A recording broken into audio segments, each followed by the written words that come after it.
So let me start by asking questions, comments, concerns, follow-up from previous sessions. Anything that's kind of still hanging out there for folks that you need a little more insight on, if I can offer that.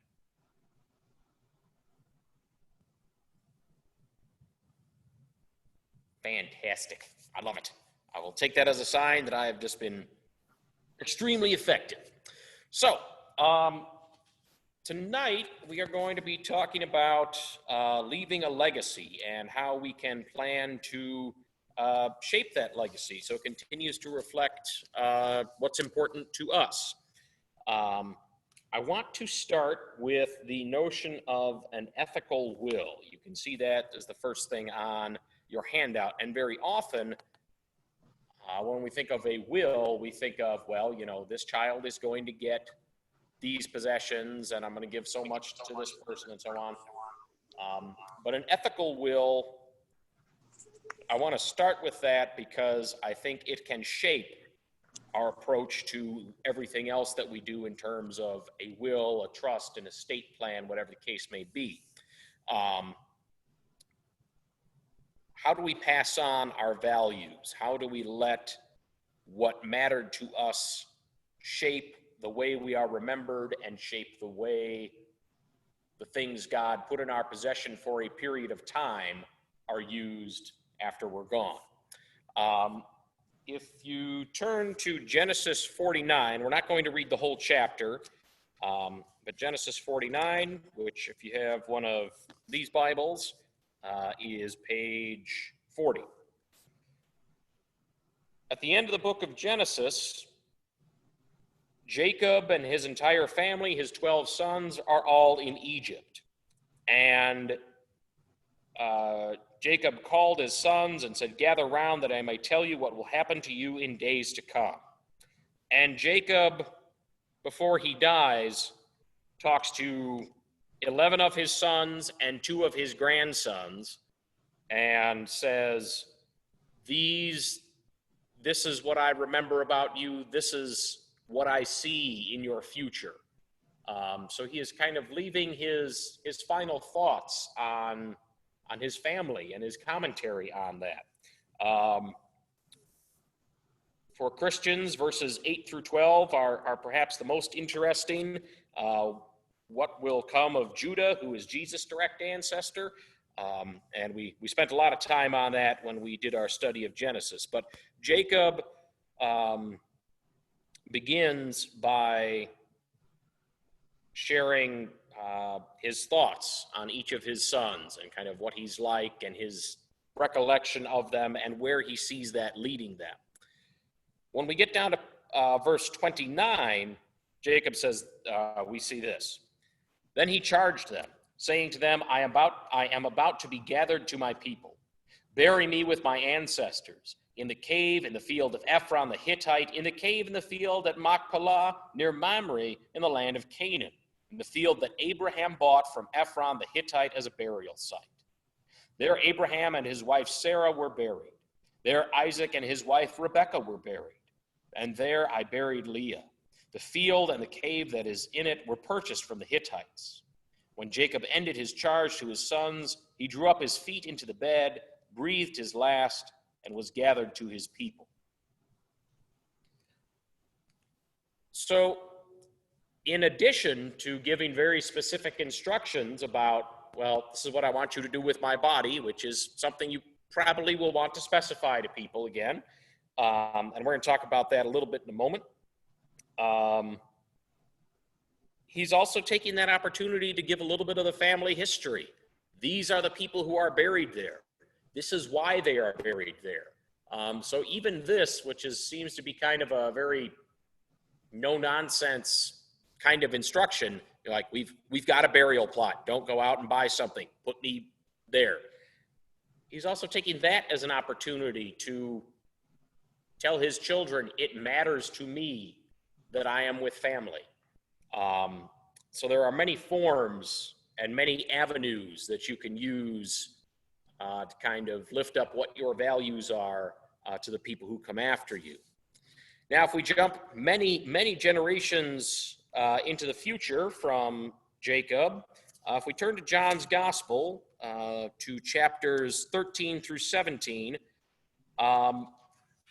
you could see this as Jesus's ethical will. He knows that his time is short, and he gathers his disciples around him, and he teaches them. He spends a long time teaching on a variety of different things. If these were red letter Bibles, you would turn 3 or 4 pages before you saw any black ink. But chapters 13 through 17, this is another example of an ethical will. Jesus talks about what matters to him, what he wants to matter to the people who come after him. He talks about where he believes he is going. He talks about what he believes will be happening in his absence. And in particular, just an excerpt from here, chapter 13, starting in verse 31. When he had gone out, he being Judas, Jesus said, "Now the Son of Man has been glorified, and God has been glorified in him. If God has been glorified in him, God will also glorify him in himself, and will glorify him at once. Little children, I am with you only a little longer. You will look for me. And as I said to the Jews, so now I say to you, where I am going, you cannot come. I give you a new commandment, that you love one another. Just as I have loved you, you also should love one another. By this, everyone will know that you are my disciples, if you have love for one another." So Jesus talks about what is going on at the current moment. He talks about where he is going. He talks about the values he wants those who come after him to continue to embody. So this idea of an ethical will, of shaping a legacy so that it continues to proclaim your values, goes back a long way. And there are various ways you can approach that task in your own planning. One would be you can use something like a Christian preamble for your will, which is one of our handouts. The handouts are in no particular order, so you may have to rifle through them a little bit. But it is a sheet that says at the top, a Christian preamble for your will. I got very creative in putting a title on these things. People will read your will. Certainly anybody who is a party to any of the things that are going on, they are going to read this document. They are going to want to know what what your wishes are. You can use that as an opportunity to say, here are some things that matter to me, and put them in a place where people will have to read them. People ideally will read your will carefully and thoroughly and make sure that they have not missed anything. That could be a very good place to put some things in there. Again, this is the sort of thing that you can use this as you could just copy and paste this. If you look at it and go, yeah, I kind of like that. You could say, I like the idea, I would write my own thing. Or you could take your marker to this and say, I like most of it. The one part, yeah, that doesn't really work for me. This is just to get the ball rolling for you. So this is the first handout that we're looking at here. So you can use something like this in your will. You can put in there your wish for forgiveness from others. You could put in there your wish to forgive others, your hope for reconciliation among family members. Those are all things you could put in there. You can talk about, this is what I believe death means, or what it's all about. You can say where you believe you are going. You can say, talk about your faith in the resurrection. Those are all good things that you can put in your will, and that is a way that those values and those things that matter to you will be at least put in front of the people who are coming after you. You can put in there how you would like to be remembered. My only thought would be put something in there that's believable. I know one of our people, we talked a little bit about funerals, and the person said, the priest got up and said, So-and-so was just a wonderful ray of sunshine, and everyone who knew her loved her. And everyone in the church was going, this guy is not talking about our relative here. So if you put something in there about how you would like to be remembered, make it generally positive, but make it believable. So there. Let me stop there and ask questions, comments, concerns. Yes. Does the Bible say anything about burial and cremation? The question was, does the Bible say anything about burial and cremation? All of the people whom they discuss dying in the Bible are all buried whole. They do not talk a heck of a lot about cremation in the Bible. That was a practice that other cultures used later, kind of starting between the Old and the New Testament, and then kind of at the same time as the New Testament, this belief in the resurrection took a little more prominent role. And within Judaism today, there are groups that say the body has to be buried whole, because in the resurrection, you are not going to want to be resurrected, missing this, that, or the other. But it is not discussed, to my knowledge, in great detail in the Bible. In the New Testament, it was not as much of a question, because most of the people were Jewish and would follow that custom of burial anyway, but they were expecting Jesus to come back so quickly that they thought, it might not really matter. I mean, our bodies are not going to be sitting around for that long.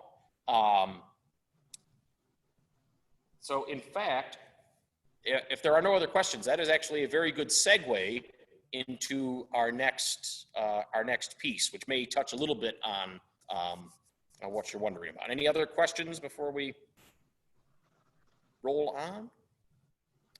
So one of the things that's nice about being the leader of the study is I get to take it in directions that I want to go sometimes. One of those directions is section 2 on your handout. If you have not done so already, I would really strongly urge you to consider being an organ donor. There are people who die every day because they are waiting for an organ that does not come. The pool of people who donate is small, but the pool of people who need an organ is pretty big. You can go to donatelifeindiana.org and you can sign up there. You can also sign up through the Bureau of Motor Vehicles. So if you're like me, you'll have that little thing where it says on your license, donor, which with what I had to go through to get the new real ID license, they probably already know which of my organs are good for donation and not, because it's a real big deal to get this new license.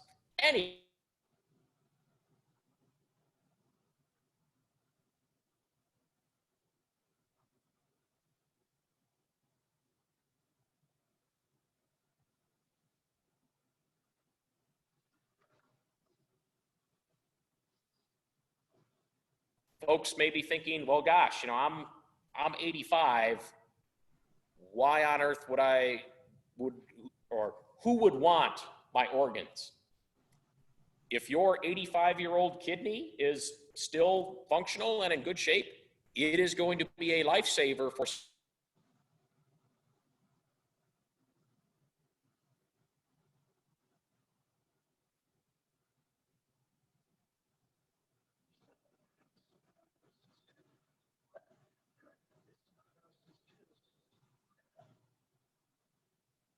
be compromised. People may be wondering, well, if I'm a donor and I'm kind of on the bubble with, they want to give me another treatment or what have you, but they see I'm a donor, are they going to possibly withhold the treatment so they can get my kidneys or my top-notch liver? The answer is no.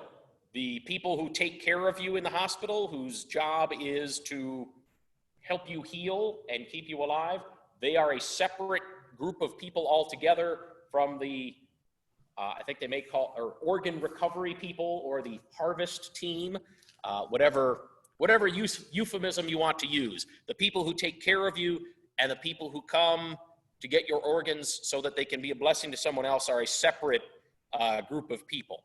The people who come and get your organs do not make decisions about your care until your family has said, yes, it's time.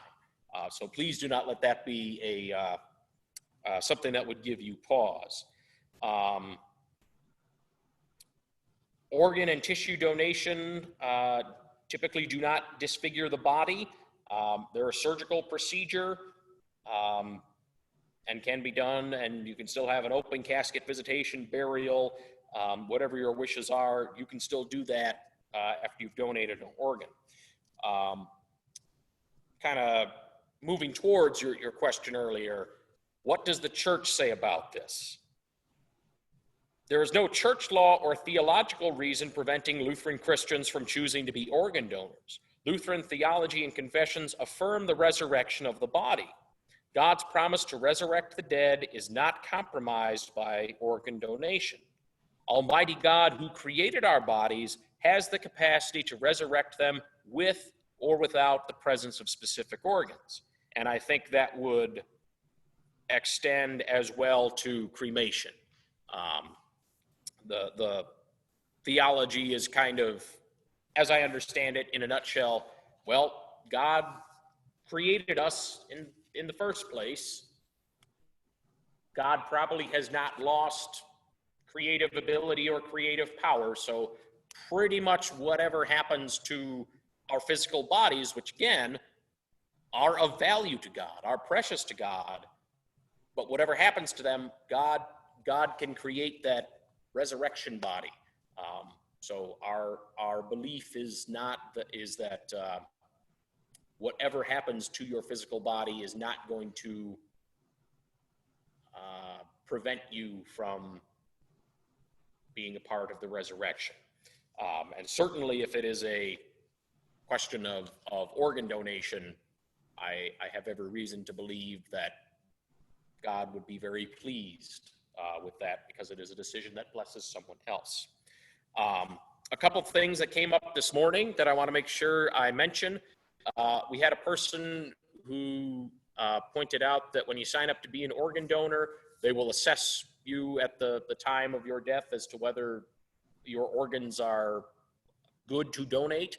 And this person said that when her husband died, he had a bacterial infection, and she got a call from Gift of Hope a few weeks later, and they said, we could not transplant his organs into someone else because of the risk of an infection, but we were able to harvest some organs and use them for teaching purposes and research purposes. So they did not go to a person who needed an organ, but they helped the people who work on organ transplants learn how to do that better.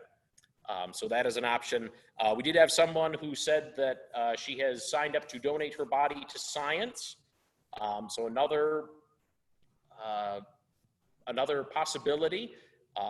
And what I discovered in that conversation was that if that is something that is up your alley, you will want to contact, at least start with your nearest medical school, and they can tell you what to do if you would like to donate your body to science. I don't have any other information on that, but it was not something I had considered, so I just want to pass it along. So there. Let me stop there.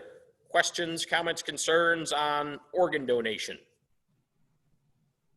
Other than my comment that I really urge you to consider signing up. Yes.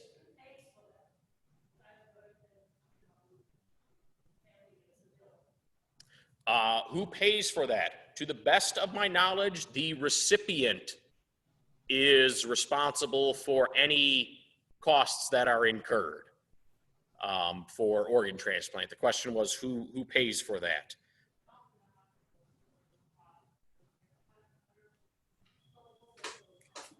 If I could throw in a comment. Okay, and the other comment that was added onto that was that often if the hospital is a transplant center, they will absorb the cost. They have that in their budget. Yes. If it's covered by private insurance, they will stop paying when you die. It's the responsibility of the harvesting team, the harvesting organization, to cover Okay. that cost. If you have medical insurance, once Or you die, Medicare. medical insurance stops paying because they're not doing any medical stuff to you. So yes, then it goes to the hospital or to the recipient. So you and your family do not incur cost for donating organs.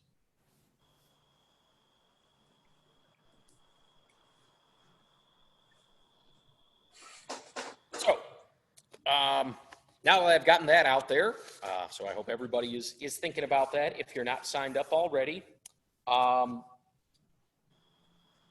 little more of a nuts and bolts kind of thing is a power of attorney for property. The power of attorney for property, parallel to the power of attorney for healthcare, that is in the event that you cannot make decisions for yourself, the power of attorney for a property authorizes another person to make those decisions for you. Why would you want to do that? Well, if you're not able to act on your own behalf, you probably are going to want someone you know who's a known quantity to act on your behalf rather than having it end up in court. It gives you more control over what's going on. And for better or for worse, most of us like having a lot of control. Now, if we were doing more Bible study and things like that, we'd get into a whole discussion of how faithful that is or not. But in this case, we definitely want to make sure we have more of a say in what happens to our stuff, particularly if whatever is going on around us is a temporary situation. Something happens to me and I'm out of commission for a while. I can't make these decisions, but I'm going to recover. I would like to recover and have someone tell me, by the way, I know you made me the power of attorney. I took care of everything while you were out cold, or whatever the case may be. Another thing that came up this morning, so you guys are the beneficiaries of our discussion from this morning. The power of attorney for property, likely those powers will expire along with the person who designates the power of attorney. Once you die, that's when your will and your trust kick in. So you will want to consider, do I have the same person as power of attorney, same person for property? And this will be the first time I say it tonight. I will say it many, many times. Consult an attorney about this. They will give you answers that are not qualified. I will say, to the best of my knowledge, or my best guess is, the reason you pay them is they know these things. So let me first say, consult an attorney on this. Yes.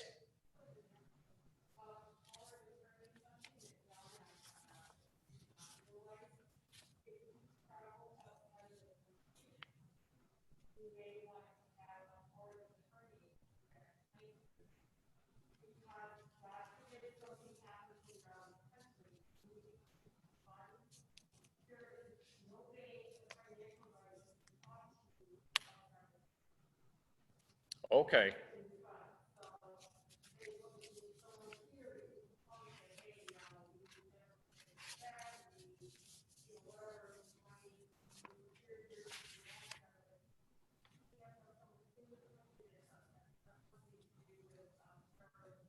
Patriot Act. So the comment was shared that if you are traveling outside of the country, you may want to have a power of attorney designated for that period of time. Should something happen and you need to access money or what have you, perhaps due to the Patriot Act, your bank may not be able to work with you if you are outside of the country. So you may want to designate a power of attorney that is temporary in nature. You're going to be gone for 2 weeks. You can put an expiration date on this sort of thing. We are looking tonight, in particular, more at power of attorney for durable power of attorney, which is it lasts as long as you do. I will say I had to look up something on the State Department website, and I was just clicking around. I thought I'd look at travel advisories.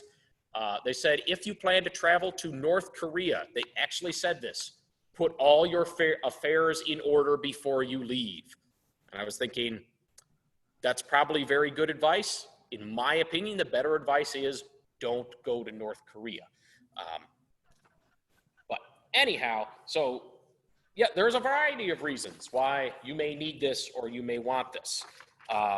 You can see in your packet, there is a sample power of attorney form, and this is to an extent custom.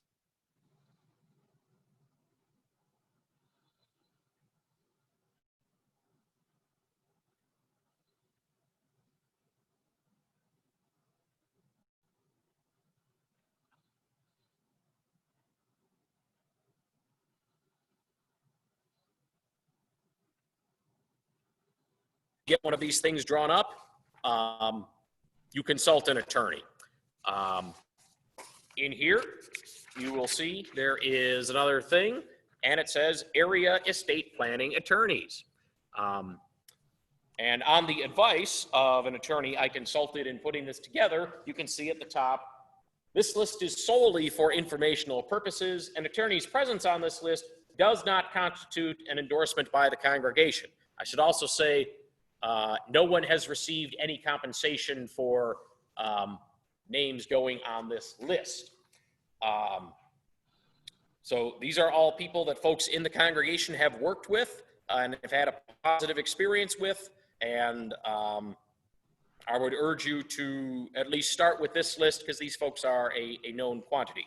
They are in the order that people contacted me and asked me to put them on the list. So there's no particular order. The only exception to that, the first name on the list is a Holy Shepherd member. There are potential benefits. There are perhaps potential issues of working with somebody who's a member of the congregation, but I do want to just throw that out there. So if you have things that you are going to get drawn up after this, which I certainly hope you will, these would be great people to start with. So yes, you will want to have an attorney because that does need to be duly notarized and filed and so on, and your attorney will know how to do that.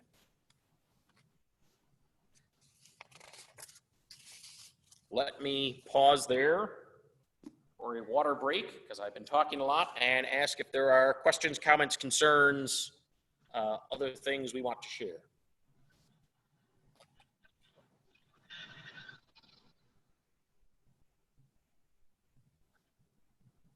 Tremendous. All right, so estate planning. Sometimes you may hear the phrase estate planning and you think, what I have doesn't really constitute an estate. If you have enough to worry about losing it, you have enough that you want to make a plan for it. So the bottom line with estate planning is it will allow you to let those things that God has made you a steward of. God has not given you these things and said, yeah, they're yours, do whatever you want. God has made you a steward of these things. God has given you these things.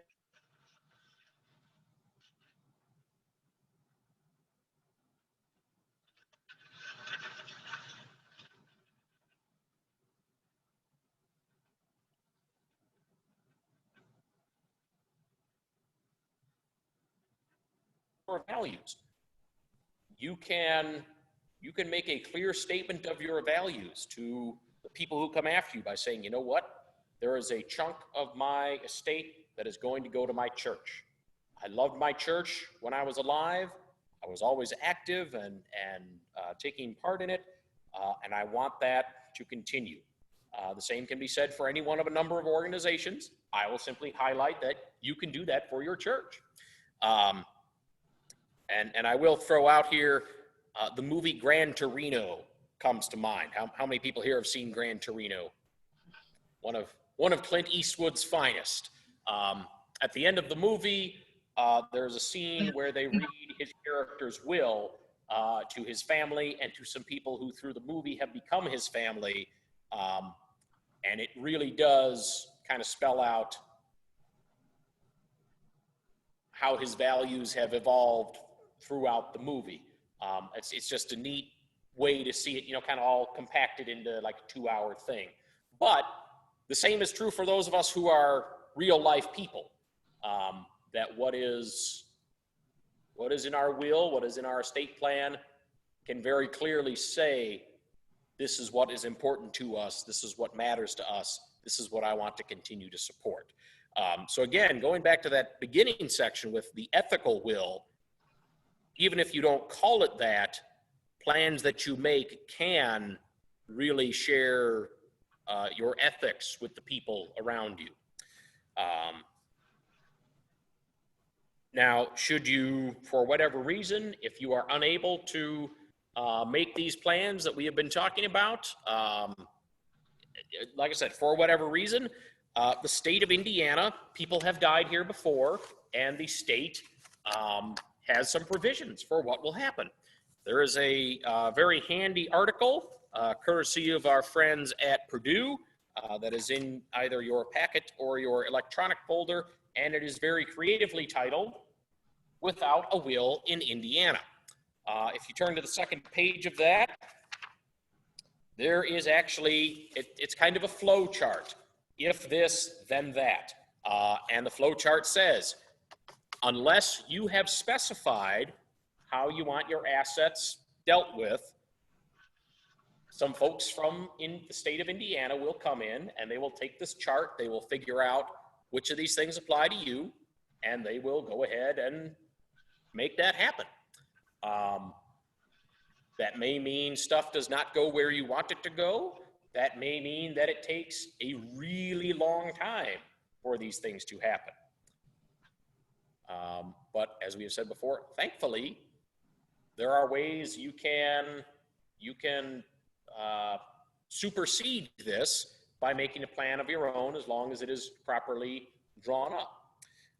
So if you look at this chart and you go, you know what, actually, that's exactly what I would do, then you could, in theory, save the time and the minor expense of getting these documents drawn up.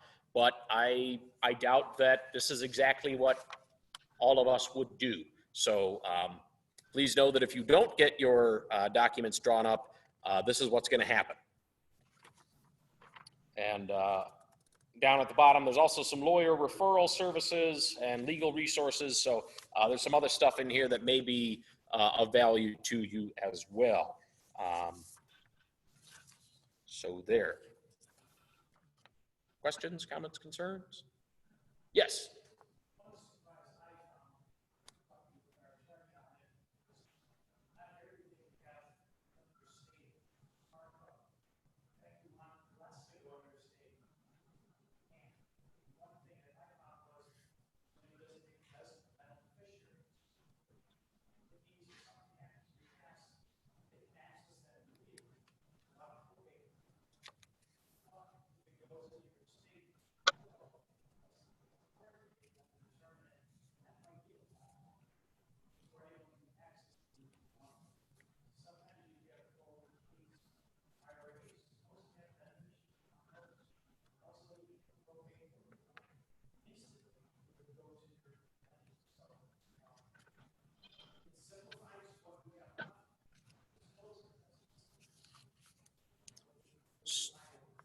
So the insight was shared that with some things you can name people as a beneficiary of a financial instrument, for example.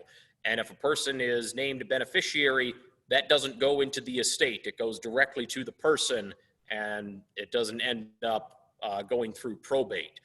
So there are some other avenues you can take that may speed up the process and simplify the process for people. So that is an excellent insight. So when we think about estate planning, and where do we want our things going? I'll say there, You could include your church in your estate plan. I would highly recommend you include your church in your estate plan.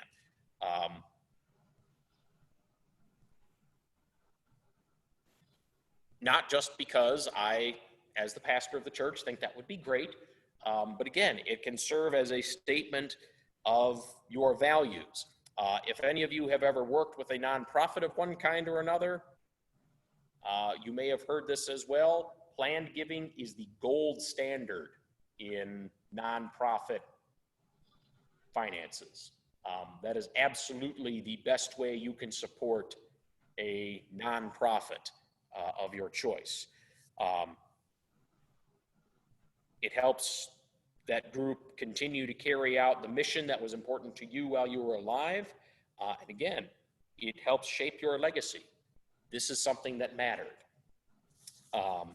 This just changed not that long ago, 2016 maybe. The National Accounting Standards Board used to have 3 categories that you could leave, or 3 types of gifts that you could leave for a nonprofit. That has now been simplified to 2. There is an unrestricted gift. It is a gift that is made and said, here it is. The people who are in leadership at the time when the gift is received decide how it is used. There are no specifications on it. At Holy Shepherd, unrestricted gifts are allocated according to our gift policy. And I am happy to provide you a copy of that if you would like to see it. A gift policy was a recommendation from our friends at the ELCAA Foundation on the thought that it allows people some clarity to see how their gift might be used. And they said, it has been known to happen that a large bequest has torn a congregation apart. There's a big chunk of money and people break into factions and say, well, the money really has to go to this ministry that I love. And other people say, no, it's got to go to this ministry that I love. And invariably, you'll have some people who say, no, it's all got to go into the building. But if you have a policy in place that makes sure that nobody is the bad guy who comes in and says, no, we're going to end up doing that. So there are unrestricted gifts, and here at this congregation, they are allocated in accordance with that policy. You can also make a designated gift. There used to be a category that I don't remember the exact title of it. I believe it was temporarily restricted gifts, where you could put a time limit on it. You need to use the gift for this purpose within X amount of time. The accounting standards people said, we're getting rid of that. So you can make a designated gift. You can say, I'm making a gift for this specific purpose. It can be something as broad as, I'm making a gift, I want it to go to the music ministry. It could be something much more specific. I loved playing in the bell choir. This is a gift to buy music for the bell choir. It could be very specific. The one thing I would throw out there is, if you are going to make a designated gift, I would urge you to make sure that the size of the gift you are leaving and the need that you are trying to meet with the gift are at least in the same ballpark. For example, I leave a gift of $1,000 and I say, this $1,000 is for putting in a new organ. That's wonderful. That's wonderful that I want to be generous and help the music ministry with that. I know very little about organs except for the fact that organs are expensive. If I leave a gift of $1,000 and say it can only be used to buy a new organ, that money is going to sit and not do anything for anyone until someone else comes along and says, I'm going to leave at least $99,000 for an organ. So I would urge folks, if a designated gift, and I think that is true of any organization you would want to leave a designated gift to, if there are restrictions on how the money can be used, please make sure that they are not prohibitive restrictions. So I'll just throw that in there. If that is something you are interested in, your church council and your pastor would be happy to talk to you about that. So I used the term planned giving. That is kind of like life support or advanced directives, it is a catch-all term. It is a broad blanket term that of itself is kind of self-explanatory. I am planning to give. How does that work? Well, there are a variety of ways that it works. Again, stewardship, it allows you to continue to be, put those gifts to faithful use. Once they are no longer yours, you can have some say in where they go and how they get there. Bequests in a will are fantastic. However, they are not the only game in town. And that is where I want to turn to a couple of these other handouts that we have here. One is printed on a legal size sheet of paper. I don't have one, but they are back there. And the other is, if you have a paper copy, it's folded in half. If you have the PDF of it, it looks like this.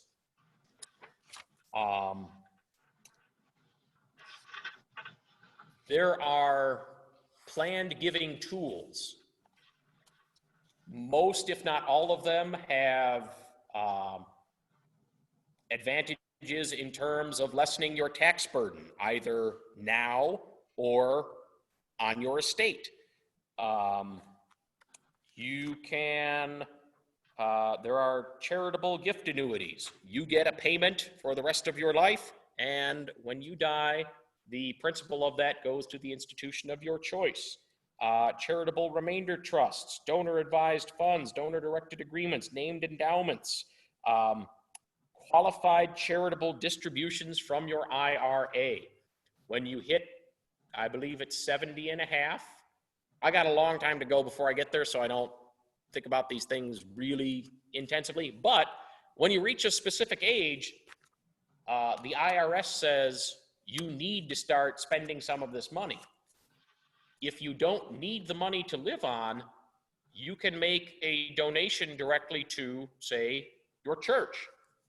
So rather than paying taxes on it as you make the withdrawal and then writing a check, you can lessen your tax burden. You can get that money directly to an organization or institution that you want to support. So those are an option. So you can see just in the short, in the smaller document, they have a whole list of these things, and they give a sentence or two about what you can do with them. In the other document, they have a chart on there. It says, I want a financial tool that will do, this, this, and this, and it shows which will do what. It can be a little overwhelming. It can be a little confusing. I myself do not even know the extent of what tools are out there. Gosh, it would be great if there was someone who could help me navigate this. Well, guess what? There is. The ELCA Foundation has regional gift officers, and our regional gift officer is a fellow Miami University alumnus, go Red Hawks, Chris Burnett, and his territory is the Indiana-Kentucky Synod and Southern Ohio Synod. And Chris would be happy to make an appointment to get together with you. Likely right now it would be virtual. But Chris will be happy to talk to you, and he knows the questions to ask. Are you looking for something that changes your tax situation today? Are you looking for something that can offer you a little bit of income right now? Do you want to lessen your tax burden on your estate? Do you want beneficiaries to get something and your institution to get something? He knows the questions to ask to kind of help you get some specific answers about your final act of stewardship with these things that God has put in your hands. And Chris's salary is paid by the ELCA Foundation. He is not trying to sell you any particular product, which in a situation like this is kind of nice. He does not work on commission. So Chris's information is here in this document, and I would definitely recommend that if you are thinking of doing planned giving at all, you give him a call. He can tell you much more than I can about that, and I would absolutely encourage you to reach out to him. So let me stop there and ask for questions, comments, concerns, observations, either of what we have looked at tonight or anything we have looked at over the past couple of weeks.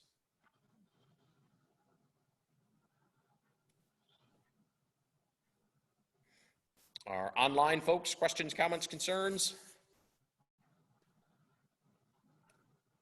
So as we start thinking about wrapping up here, not just for the night, but for this series, I've said from the beginning, my goal in our time together is to not to give you all the answers, but to equip you to go and have these conversations with the people who matter. Do people feel like you are better equipped for these conversations tonight than you were 3 weeks ago? Very good. And how many of you have at least started to form a game plan of how you're going to go about accomplishing these things? Have you started thinking about who am I going to talk to first? How am I going to find an attorney? When am I going to make an appointment with my physician? How many of you have started kind of formulating a plan in that way? You started? Oh, very good. I see a hand. I see some actual hands up here and a thumbs up, and I see a digital hand up.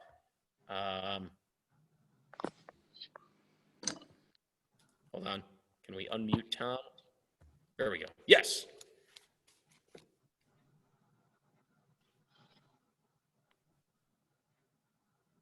Tom, I saw a digital hand up. I wasn't sure if you were raising your hand to say, yes, I'm planning to do it, or if you had a comment. No. Excellent information. Yeah, that I was just confirming you'd caused us to think about it. Good. Tom said, I have caused him to think about it. So amen to that. I love that. And I did the same thing. This is Fred. I raised my hand just to agree with you. Very good. Very good. I am very glad to hear that. And again, it's not the sort of thing where you're going to spend a half a day doing this, and at the end of that half day, you're going to go, man, that was great. I wish I could do this all the time.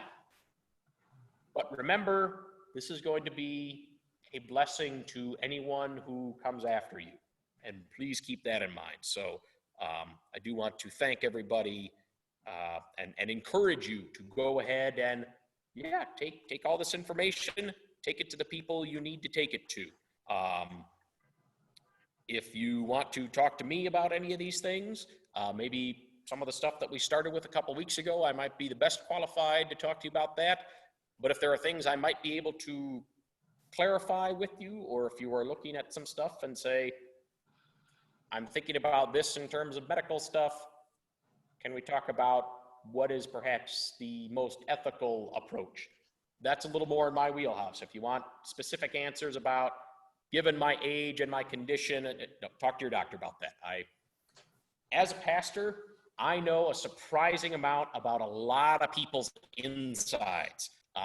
And that's okay, it comes with the territory, but that doesn't qualify me to help you make those decisions. It's true, it comes with the territory.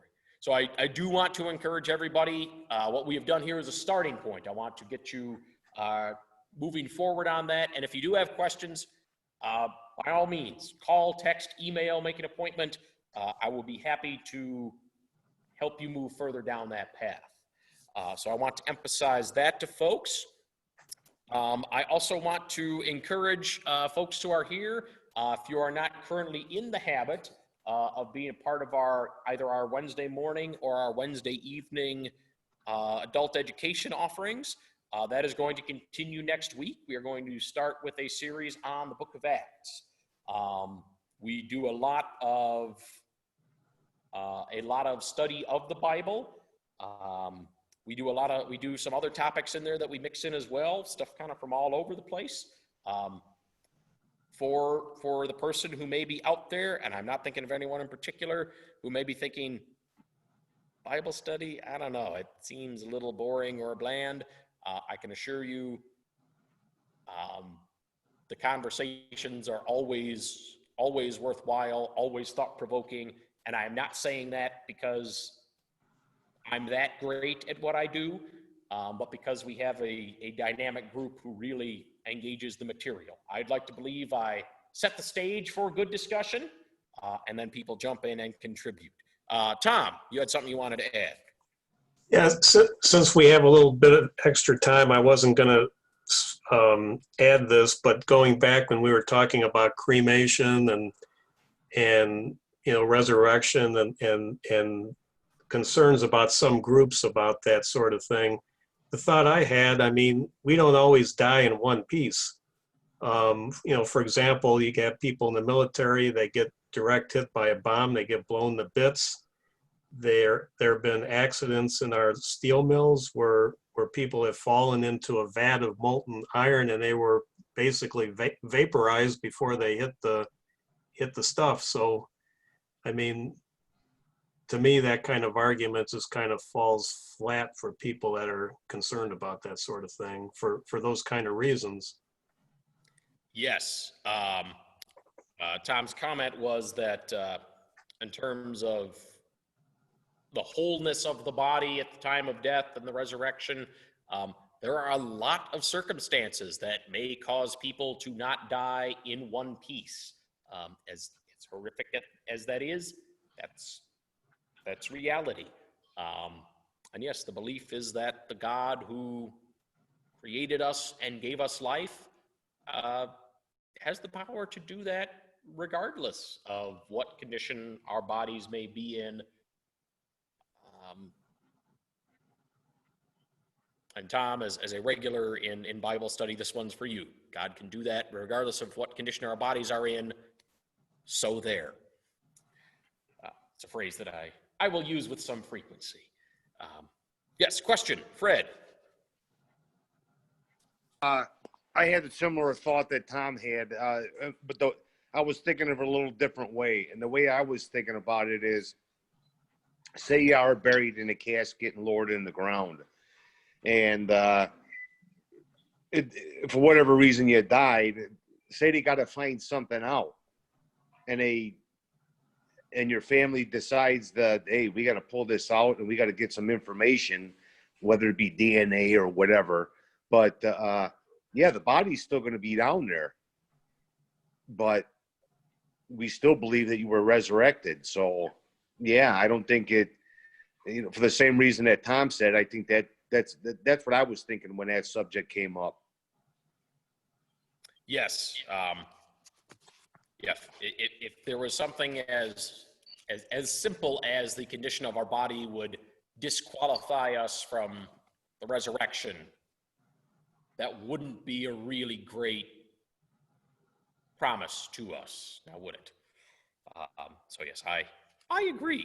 But I do want to invite and encourage everyone to be a part of Bible study. If you'd like to do that in person, show up next week, 9 a.m. or 7 p.m. If you want to participate online, certainly send me your email address to make sure that I can get that going. As I have said more than once, my hope is to have our permanently installed streaming stuff up and running. So that may change a little bit in terms of how we connect, but if it is something you'd like to be a part of, by all means, we would love to have you be a part of that. I'm going to go ahead and end our recording here, and we can stay together for a couple minutes. So if there's anything people want to mention or share with us that will not be recorded, I'm going to end our recording now.